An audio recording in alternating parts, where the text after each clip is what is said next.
এই উম্মতের জন্য তো সুবাদে আমি এক হাদিস আপনাদেরকে দেখাইতেছি, রসুল কি পাইলাম আর কি করতেছি। ওই রসুলের কারণে এই উম্মত জাহান্নামে যাবে, কিন্তু হাতকড়ি থাকবে না। এই উম্মত জাহান্নামে যাবে, পায়ে বেড়ি থাকবে না। এই উম্মত জাহান্নামে যাবে, গলায় শিকল থাকবে না। এই উম্মত জাহান্নামে যাবে, চেহারা কালো হবে না। অথচ জাহান্নামীদের চেহারা কালো হবে, এই উম্মতের চেহারা কালো হবে না। একজনের চেহারাও কালো হবে না। ফেরেশতা জিজ্ঞেস করবে, আল্লাহ চেহারা তো ঝকঝকে, গলায় নাই শিকল, পায়ে নাই বেড়ি, হাতে নাই হাতকড়ি, এটা আবার কি পাঠায় দিলেন? তো আল্লাহ জবাব দিবে, আমার বন্ধুর উম্মত, খবরদার। তো ফেরেশতা মালিক জিজ্ঞেস করবে, দারোগা হাতকড়ি নেই কেন? বলছে, যেই হাত উঁচুতে ব্যবহার হয় ওটা হাতে হাতকড়ি লাগে না। যেই পাও মসজিদের দিকে চলে ওই পায়ে বেড়ি লাগে না। যেই কপাল আমার কুদরতি পায়ে জীবনে একবারও আমাকে পাওয়ার জন্য ঠেকায়া দিছে, সেজদা করছে, ওই চেহারা কোনোদিন কালো হয় না, গলায় কোনোদিন চিকন লাগে না। 3 জায়গায় আগুন লাগাবে না, খবরদার। চেহারায়, হাতে, পায়ে, বাকি শরীরে লাগায়া দাও। আগুনকে যখন মালিক হুকুম দিবে ধরার জন্য, আল্লাহ আমাদেরকে শিখায় দিবে, স্মরণ করায় দিবে, আমরা কলেমা পড়তে থাকবো। আগুন আসবে আর যাবে, আসবে আর যাবে, ধরবে না। একবার, দুইবার, 3 বার হবে। মালিক কোরা চার্জ করবে, লাঠি চার্জ করবে, ধরিস না কেন? তো আগুন বলবে, লাইসালি সুলতানুন আলা মান ক্বালা লা ইলাহা ইল্লাল্লাহ মুহাম্মাদুর রাসূলুল্লাহ। এই কলেমা যে পড়ে তাকে ধরার ক্ষমতা আমার নাই। তারপরে আল্লাহ নিজে কি করবে? ইমাম কুরতুবী রাহমাতুল্লাহ আলাইহি লেখেন, ফাআমাতাল্লাহু মাউতাতান, আল্লাহ আমাদেরকে ঘুম পড়ায়া দিবে। মৌতের যেরকম ঘুমের দোয়া, মৌতের দোয়া আর ঘুমের দোয়া একই দোয়া। আমরা ঘুমের দোয়া পড়ি, আমুতু আহিয়া, আল্লাহ মরতে চললাম, কাল সকালে উঠাইলে উঠবো, না হলে আর কিয়ামতের আগে উঠবো না। তো ঘুমো মৌত, আল্লাহ ঘুম পড়ায়া দিবে। আযাব ঘুমের ভিতরে কমপ্লিট করে আল্লাহ বাহির করে নিয়ে আনবে। নবীর সুবাদে, নবীর সুবাদে। হায় হায় হায়, একটা পর্ব এরকমও আসবে, জানি না নারায়ণগঞ্জের মানুষ বুঝবে কি বুঝবে না। একটা পর্ব এরকমও আসবে নবীর সুবাদে, একটা পর্ব এরকমও আসবে নবীর সুবাদে, এরকম একটা পর্ব আসবে। আল্লাহ জিবরিলকে ডাইকা বলবে যে আরশের সাথে কান লাগাও। তো দেখবে যে আরশের সাথে কান লাগা একটা ক্ষীণ আওয়াজ আসতেছে, যেইখান থেকে বলতেছে, হান্নান মান্নান আনকিযনি, ও হান্নান মান্নান আমাকে বাঁচানা। তো জিবরিল বলবে, বড় ক্ষীণ আওয়াজ, হান্নান মান্নান বলে বাঁচাইতে বলতেছে। বলছে, জিবরিল দৌড়ে যাও, আমার বন্ধুর উম্মত আমাকে বাঁচানোর জন্য ডাকতেছে। জিবরিল যাবে দোজখের কাছে, মালিকের কাছে যাবে। মালিক লিস্টি দেখা বলবে, কেউ বাকি নাই, আখরাস তো সবাইকে বাহির করে দিছি। ফিরে আসবে, আবার শোনাবে, আবার যাবে, আবার ফিরত আসবে। তৃতীয়বার এসে আল্লাহর ঠিকানা বলে দিবে, যাও দোজখের ওই অথই তলদেশে যায় দেখো, কয়লার মতো কয়লা হইতে হইতে পোকার রূপ ধরে গেছে, উপরে পড়ে আছে, ওইখানে যে কান লাগাও। তো দুইজনে যে কান লাগাবে, তো দেখবে ওইখান থেকে ক্ষীণ আওয়াজ বাহির হইতেছে, ইয়া হান্নান ইয়া মান্নান আনকিযনি, ও হান্নান ও মান্নান আমাকে বাঁচানা। ওই আওয়াজ আল্লাহর আরশের সাথে এসে টক্কর মারবে, ওইখান থেকে উঠায়া নিয়ে আসবে। বলবে, আমার বন্ধুর উম্মত উঠায়া নিয়ে আস, আমি ওয়াদা করছি আমার বন্ধুকে রাজি করে ছাড়বো। আমি ওয়াদা করছি লা ইউখজিহি ফি উম্মতিক, তার উম্মতের ব্যাপারে আমি কপালে ভাঁজ পড়তে দিব না। আমার কথা কিন্তু শেষ জায়গায় চলে আসছে। ওই রসুল, ওই নবী আমাদেরকে আল্লাহ দিয়েছেন আমাদেরকে জান্নাতে নিয়ে যাওয়ার জন্য। মেরে দোস্ত, শুধু ওনার অস্তিত্ব না, উনি একটা আদর্শ নিয়ে আসছেন, উনি একটা ক্যারিয়ার নিয়ে আসছেন, উনি একটা জীবন নিয়ে আসছেন। যেই জীবনের একটা সুন্নত যদি কেউ তার নিজের জীবনে প্রতিফলিত করে, নিজের জীবনে অভ্যাসে রূপান্তরিত করে, আর নিজেকে অভ্যস্ত করে আল্লাহ পর্যন্ত যদি পৌঁছাইতে পারে, খোদার কসম এটার ওয়েট এতটুকু হবে, সমগ্র জগৎ একবার না 10 বারও যদি এক পাল্লায় রাখা হয়, আর ওই সুন্নতকে এক পাল্লায় রাখা হয়, তো এই সুন্নতের ওয়েট বেশি। সমগ্র জগৎ এক না 100 কোটি বারও যদি হয়, তা সমগ্র ভান্ডারের সাথে যে দাম না হবে, যতটুকু দাম না হবে, আল্লাহ রসুলের এক সুন্নতের এর চেয়েও কোটি গুণ বেশি দাম। বিদায় আপনাদের পায়ে হাত রেখা বলি, আসেন 12 রবিউল আউয়ালের এই রজনীতে, যদিও দিন পার হয়ে গেছে, 13 তারিখের রাত্রে আমরা পড়ে গেছি। ইখতিলাফ হিসাবে 13 তারিখও পাওয়া যায়, যে 13 তারিখে আল্লাহ রসুল দুনিয়াতে আসছেন। হতে পারে আজকের রাস্তাও উপরে কিন্তু আমাদের কোনো সামিয়ানা নাই, ডাইরেক্ট আকাশ। আল্লাহ 3 ভাগের 1 ভাগ রাত্রের অতিবাহিত হয়ে গেছে, আল্লাহ এখন প্রথম আকাশে চলে আসছেন, নিজেই আহ্বান করতেছেন, হাল মিন মুস্তাগফির আগফির আলা। দুনিয়ার মানুষ আসামিকে তালাশ করে ফিরে শাস্তি দেওয়ার জন্য, ও রব্বে কায়নাত নারায়ণগঞ্জের মানুষ প্রথম আকাশে আইসা ডাক দিতে থাকে, কে আসছো আসামি, আমি শাস্তি দিব না, আমি তো মাপের ভান্ডার নিয়ে আসছি, আমি তোকে মাফ করব, তুই মাফ চাইতে দেরি, আমি মাফ করতে দেরি হবে না। গুনার পরিধি যুবকরা কতটুকু তোমাদের গুনার পরিধি কেমন? সমগ্র সৃষ্টি মিলাও যদি সারা জীবন গুনাহ করে, জিবরিল তার জন্ম থেকে মৃত্যু পর্যন্ত যদি গুনাহ করে, সমগ্র ফেরেশতা কেন সমগ্র সৃষ্টি মিলা আল্লাহর নাফরমানি করা ওই পর্যন্ত গুনাহকে পৌঁছাইতে পারবে না, যেই পর্যন্ত আল্লাহ বলতেছেন ওয়ালাউ বালাগাত যুনুবুকা ইনানাস সামা ওমা আশরাকতা বি ফাস্তাগফারতানি ফাগফারতু লাকা ওয়ালা উবালি। তোমাদের গুনাহ দিয়া যদি আমার আকাশের পরিধি পর্যন্ত ভেদ করে চলা যায়, একজনের গুনাহ, আমি তো বললাম সমগ্র সৃষ্টি মিলেও সম্ভব না, একজনের গুনাহ তো দূরের কথা, আমার আকাশের পরিধি ভেদ করে চলা যায়, তুমি মাপ চাইতে দেরি, আমি মাপ করতে দেরি। এই উম্মত তো মাপ চাইতেও হয় না, নবীর সুবাদে আল্লাহ এই উম্মতকে সুযোগ দিয়েছেন।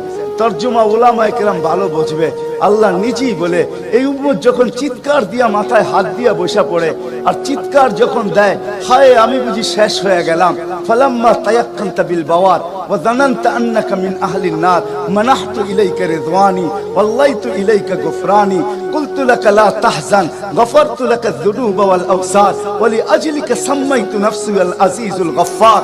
আল্লাহ বলে এই উম্মত যখন মাথা ধরে চিৎকার দেয়, আমি বুঝি শেষ হয়ে গেলাম, আল্লাহ বলে আমি আমার জায়গায় থাকতে পারি না, আমি দৌড়ায় ছুটে আসি, আমি আসার আগে আমার মাগফিরাতের চাদর দিয়া একে ঢাকা নেই, আমার রহমতের চাদর দিয়া, আমার রেজার চাদর দিয়া একে ঢাকা নেই, মাগফিরাতের ভিতরে ডুবায়া নেই, আমি আইসা পিঠে হাত বুলাইতে থাকি আর বলে চিন্তা করার কোনো কারণ নাই, তোর ডাক আমাকে থাকতে দেয় নাই, আমি চলে আসছি, আমার রহমতের জোশ চলে আসছে, তুই মাপ না চাইলেও মাফ করে দিলাম।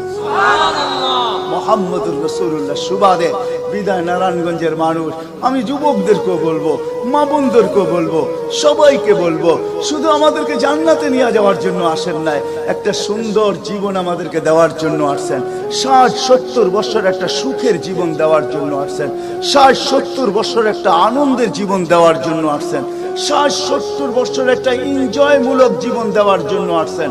আমরা যেটাকে এনজয় বলি এটাকে এনজয় বলে না। আপনি আমাকে কোনো থিওরি দিয়া বুঝাইতে পারবেন না।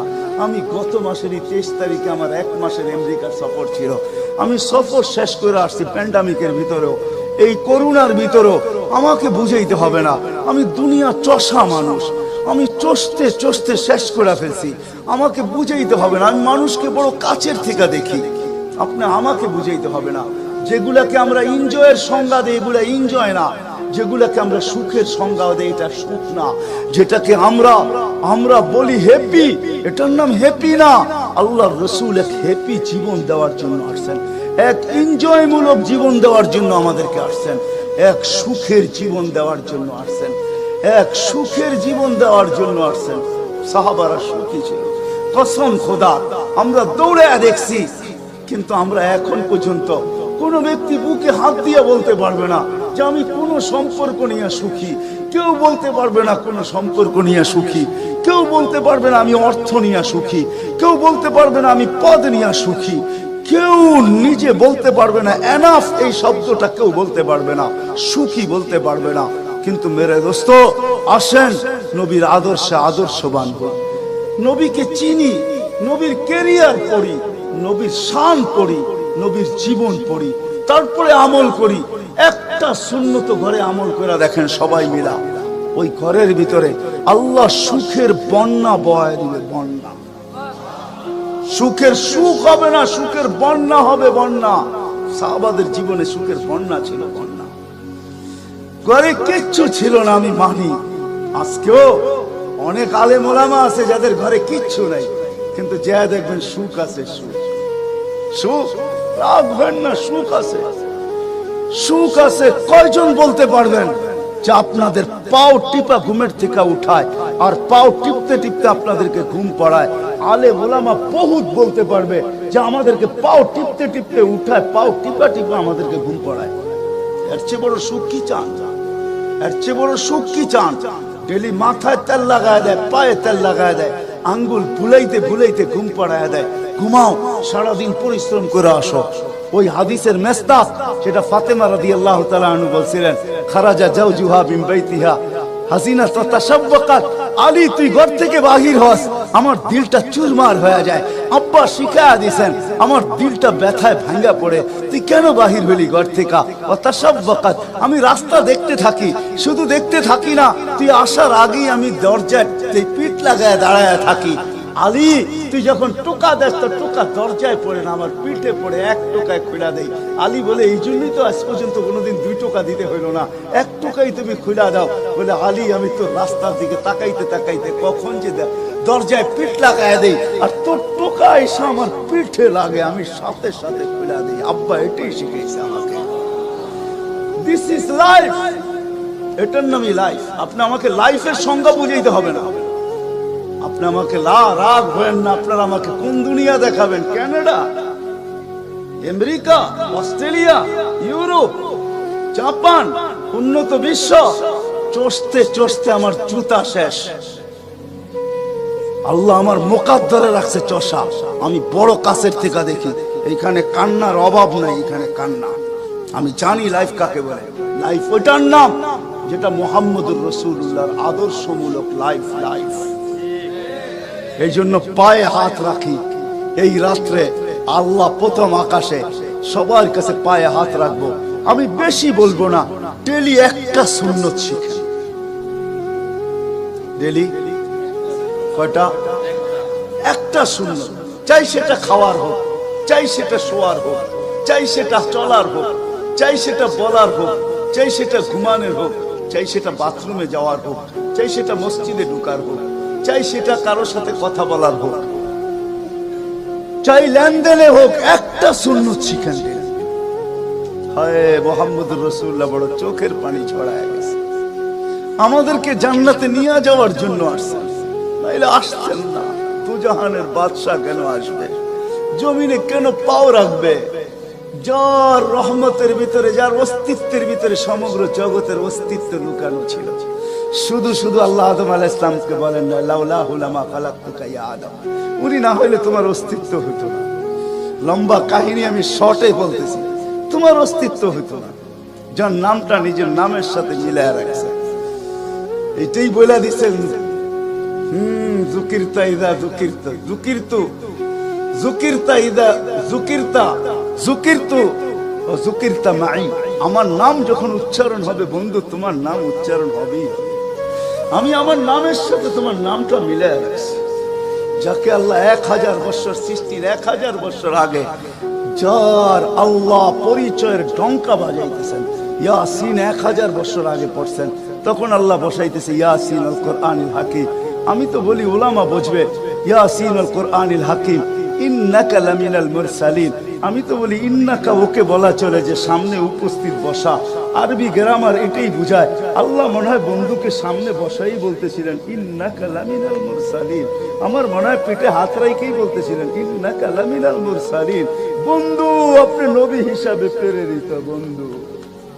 ওই রাসূল কি রাজি? একটা সুন্নত শিখবেন। হ্যাঁ, কে কে ওয়াদা করতে পারেন?